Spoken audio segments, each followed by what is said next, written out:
ఇవాళ సురేందర్ రెడ్డి గారి లెటర్లోని సూసైడ్ నోట్లోని ప్రతి అక్షరం నీ దురాగతాన్ని, నీ రాజకీయ దివాలా కోరుతనాన్ని, నీ నగ్న స్వరూపాన్ని ఇలా బజార్లో నిలబెట్టిందని చెప్పక తప్పదు. ఈ సూసైడ్ లెటర్ నీ 9 నెలల దుష్ట పాలన మీద తెలంగాణ రైతులు రాసిన పంచనామా ఇది.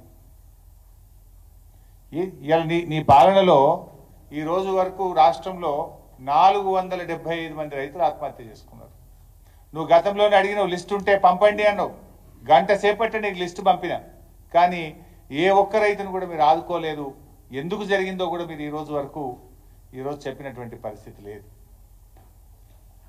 అంటే నీ పాలన ఎట్లుందంటే ఎన్నికల ముందు ఒక మాట, కుర్చీ ఎక్కినాక ఇంకో మాట, బడ్జెట్లో ఒక మాట, పార్లమెంట్ ఎన్నికల ముందు ఒక మాట, పార్లమెంట్ ఎన్నికలు అయ్యాక ఇంకొక మాట, పూటకో మాట. నీది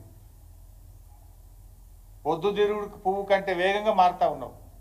ఊసర వెల్లులు కూడా నిన్ను చూసి సిగ్గుపడతా ఉన్నాయి. ఇప్పుడు ఎన్నికల ముందు ఏం చెప్పినావు? పరిగెత్తండి, అప్పులు తెచ్చుకోండి, నేను రాగానే డిసెంబర్ 9 నాడు 2 లక్షల రుణమాఫీ చేస్తాను. ఆ రోజు చెప్పినావా? రేషన్ కార్డు ఉంటే చేస్తా, కుటుంబానికి ఒక్కరికే చేస్తా, ఉద్యోగస్తులుంటే ఇయ్యా, ఇవేం చెప్పలే కదా నువ్వు. ఆ రోజు అందరికీ చేస్తా అన్నావు, పరిగెత్తి తెచ్చుకోండి అన్నావు ఎన్నికల ముందు. ఎన్నికలు అయ్యాక ఏమన్నావు? ఒకసారి నువ్వు 1 సంవత్సరం కడుపు కట్టుకుంటే చాలు 49,000 కోట్లు మాఫీ చేసేస్తా అన్నావు. మరి నువ్వు కడుపు కట్టుకుంటలేవా ఇప్పుడు? మరి ఎందుకు కోతలు పెడుతున్నావు? బ్యాంకుల్లో రైతులు తీసుకున్న అప్పులు 49,000 కోట్లు నువ్వే చెప్పినావు. కడుపు కట్టుకుంటే చాలు 1 సంవత్సరంలో చేస్తా అని చెప్పినావు. క్యాబినెట్ మీటింగ్ అయినాక నువ్వే ప్రెస్ మీట్ పెట్టి 31,000 కోట్లు 41 లక్షల మంది రైతులకు చేస్తా అని చెప్పినావు. బడ్జెట్లో చూస్తే 26 లక్షల కోట్లు పెట్టినావు. చేసిందేమో 17,000 కోట్లు. పార్లమెంట్ ఎన్నికల ముందు దేవుడి మీద ఒట్టు పెట్టి 15 ఆగస్టులోగా పూర్తి చేస్తా అంటివి. మరి ఇవాళ సురేందర్ రెడ్డి గారి ఆత్మహత్య ఎందుకు జరిగింది? ఇది నీ వైఫల్యం కాదా? ఈ నీ ప్రభుత్వం ఇది రైతుల్ని మోసం చేయడం, దగా చేయడం కాదా అని నేను అడుగుతా ఉన్నా. ఇవాళ ఎంత బాధ అంటే, తల్లికి పిల్లల మధ్య గొడవ పెట్టివి, తండ్రికి పిల్లల మధ్య గొడవ పెట్టివి. నువ్వు ఇవాళ ఏం చేసినావు? కుటుంబ బంధాల మధ్య చిచ్చు పెట్టినావు.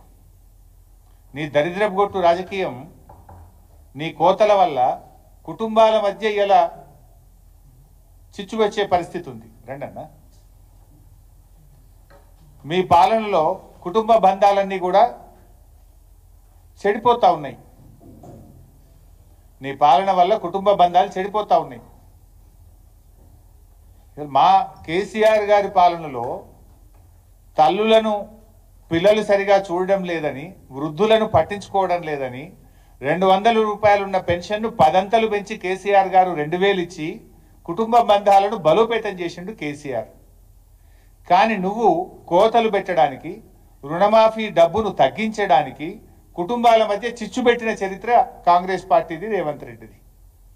కుటుంబ బంధాలను బలోపేతం చేసింది కేసీఆర్ అయితే, కుటుంబ బంధాలను తెంపుకునే విధంగా, చిచ్చు పెట్టే విధంగా నువ్వు చేసినావు.